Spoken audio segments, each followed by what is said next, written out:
Assalamualaikum, selamat pagi. Kami dari kelompok 3 akan mempresentasikan tentang pemeriksaan piutang.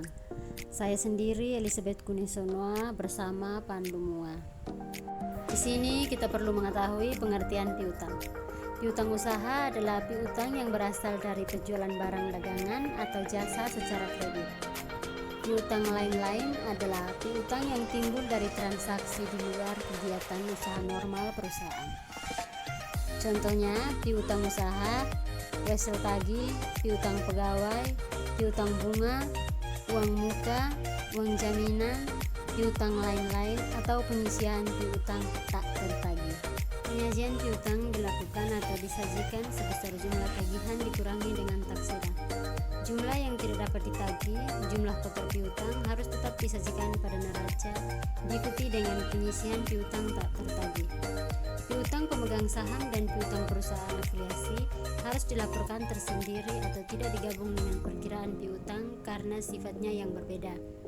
Tujuan pemeriksaan piutang: yang pertama, untuk mengetahui apakah terdapat pengendalian intern yang baik atas piutang dan transaksi penjualan, piutang dan penerimaan kas. Yang kedua, memeriksa keabsahan dan authenticity dari piutang. Yang ketiga, memeriksa collectibility atau kemungkinan tertagihnya piutang dan cukup tidaknya perkiraan allowance for bad debts. Yang keempat, mengetahui apakah ada kewajiban bersyarat yang timbul dari pendiskonan wesel tagih. Yang kelima, mengetahui apakah penyajian piutang di neraca sesuai dengan prinsip akuntansi yang berlaku umum di Indonesia. Yang berikut, apakah terdapat pengendalian intern yang baik atas piutang dan transaksi penjualan, piutang dan penerimaan kas. Yang pertama, adanya pemisahan tugas dan tanggung jawab antara yang melakukan penjualan, pengiriman barang, melakukan penagihan, memberikan otorisasi atas penjualan kredit, membuat faktur penjualan, dan melakukan pencatatan. Yang kedua, digunakannya formulir-formulir yang bernomor urut tercetak. Yang ketiga, digunakan price list dan setiap penyimpangan dari price list atau setiap diskon yang diberikan harus disetujui oleh penjabat perusahaan yang berwenang. Yang keempat, adanya subbuku besar untuk masing-masing pelanggan yang selalu diupdate. Yang kelima, mutasi kredit di perkiraan piutang atau buku besar dan subbuku besar yang berhasil dari retur penjualan dan penghapusan piutang harus diotorisasi oleh penjabat perusahaan yang berwenang. Yang keenam, setiap pinjaman yang diberikan kepada pegawai, direksi, pemegang saham, dan perusahaan afiliasi harus diotorisasi oleh pejabat perusahaan yang berwenang dengan didukung oleh bukti-bukti yang lengkap dan dijelaskan apakah dikenakan bunga atau tidak. Memeriksa keabsahan dan keaslian. Untuk keabsahan, piutang itu sah dan masih berlaku, diakui oleh yang berhutang. Untuk keaslian, didukung oleh bukti-bukti yang otentik seperti sales order, delivery order yang sudah ditandatangani oleh pelanggan sebagai bukti bahwa pelanggan telah menerima barang yang dipesan dan faktur penjualan. Catatan dan dokumen yang diperlukan. Yang pertama, jurnal umum, yang kedua jurnal penerimaan kas, yang ketiga kartu piutang, yang keempat dokumen pengiriman barang, yang kelima faktur penjualan, yang keenam jurnal penjualan, yang ketujuh buku besar, piutang dagang, penyisian piutang tak tertagih, dan yang kedelapan daftar analisa umur piutang. Prosedur pemeriksaan piutang. Yang pertama, pahami dan evaluasi internal kontrol atas piutang dan transaksi penjualan piutang dan penerimaan kas. Yang kedua, buat top schedule dan supporting schedule piutang per tanggal neraca.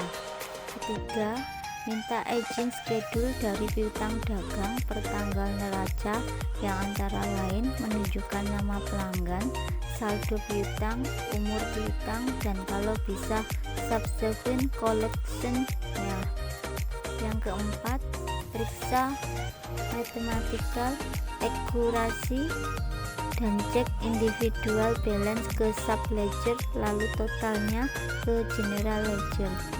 Kelima, tes cek umur piutang dari beberapa customer ke sub ledger piutang dan sales invoice.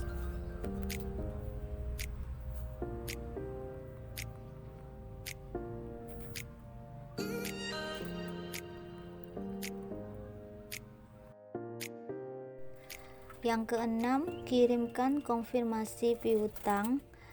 Ketujuh, periksa subsequent collection dengan memeriksa buku kas dan bukti penerimaan kas untuk periode sesudah tanggal neraca sampai dekat tanggal penyelesaian pemeriksaan lapangan. Yang ke-8, periksa apakah ada wesel tagih yang didiskontokan untuk mengetahui kemungkinan adanya contingent liability. 9, periksa dasar penentuan allowance for bad debts dan periksa apakah jumlah yang disediakan oleh klien sudah cukup, dalam arti tidak terlalu besar dan tidak terlalu kecil. 10, tes sales cut up dengan jalan memeriksa sales invoice, credit note, dan lain-lain lebih kurang 2 minggu sebelum dan sesudah tanggal neraca. Sudah dikirim per tanggal neraca. 11, periksa notulen rapat, surat-surat perjanjian, jawaban konfirmasi bank, dan koresponden file untuk mengetahui apakah ada piutang yang dijadikan sebagai jaminan. 12, periksa apakah penyajian di neraca dilakukan sesuai dengan prinsip akuntansi yang berlaku umum. Kertas kerja pemeriksaan. Kertas kerja pemeriksaan atau KKP adalah sebuah berkas atau dokumentasi prosedur audit dan temuan pemeriksaan yang dikumpulkan oleh auditor dalam menjalankan pemeriksaan. Berikut ini adalah contoh kertas kerja pemeriksaan pada PT AA yang bergerak di bidang konveksi.